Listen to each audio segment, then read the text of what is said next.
First of all భారతదేశంతో సఖ్యంగా ఉంటే ఆ దేశం స్థిరంగా ఉంటే, సఖ్యంగా లేకపోతే అస్థిరంగా ఉంటాయి అన్నదానికి ఎలాంటి రీజనింగ్ లేదు. అంటే లాజికల్గా కరెక్ట్ కానే కాదు. సో ఒక దేశ అంతర్గత వ్యవహారాలకు భారతదేశం ప్రభావం చూపెట్టదు. ఎట్ ద సేమ్ టైం భారతదేశం వేరే దేశాల ప్రభావాలకు లోన్గా. సో ఇక్కడ మీరు చెప్తున్న ఉదాహరించిన దేశాల్లో అన్నింటిలో కూడా అన్రెస్ట్ ఉన్నది అక్కడ పరిస్థితులకు సంబంధించిందే కానీ అంట కాదు. ఇప్పుడు భారతదేశానికి భూటాన్ సరిహద్దు ఉంది, భూటాన్ ఓకే బ్రహ్మాండం కొనసాగుతూ ఉంది రైట్. లేదనంటే పాకిస్తాన్లో అక్కడ ఉగ్రవాదం అన్న ఒక సమస్య కానీ స్థిరమైన ప్రభుత్వం అక్కడ కూడా లేదని కానీ అక్కడ ఇలాంటి పెద్ద పరిస్థితులు అయితే ఏం లేవు.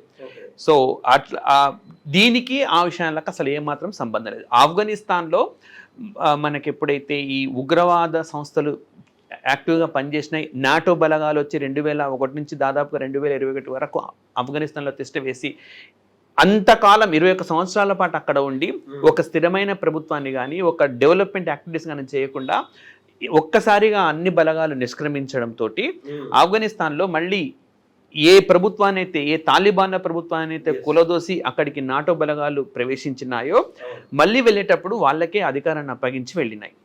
సో ఆ విధంగా అక్కడ పరిస్థితులకు సంబంధించింది మాత్రమే, భారతదేశానికి ఏమాత్రం సంబంధం లేదు. ఇంకా మీరు చెప్తున్న శ్రీలంకలో కూడా అంతే.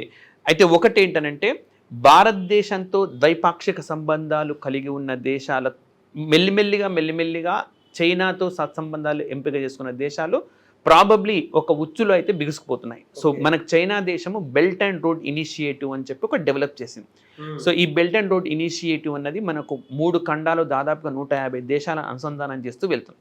ఇక్కడ డెవలప్మెంట్ యాక్టివిటీస్ పేరుతోటి అక్కడ పెద్ద ఎత్తున రుణ ఊబిలోకి అనమాట, డెట్ ట్రాప్ అంటారు ఇంగ్లీష్లో, రుణ ఊబిలోకి వెళ్ళేలా చేస్తుంది. ఫర్ ఎగ్జాంపుల్ శ్రీలంక పెద్ద ఎత్తున రుణ ఊబిలోకి వెళ్ళిపోయింది అండ్ హంబన్టోట అనే ఎయిర్పోర్ట్ను కోల్పోయింది. సో ఇట్లా రుణ ఉచ్చుల్లోకి తీసుకొని చెప్పి కొంత ఆర్థికపరమైన నష్టాన్ని కలగజేస్తుంది.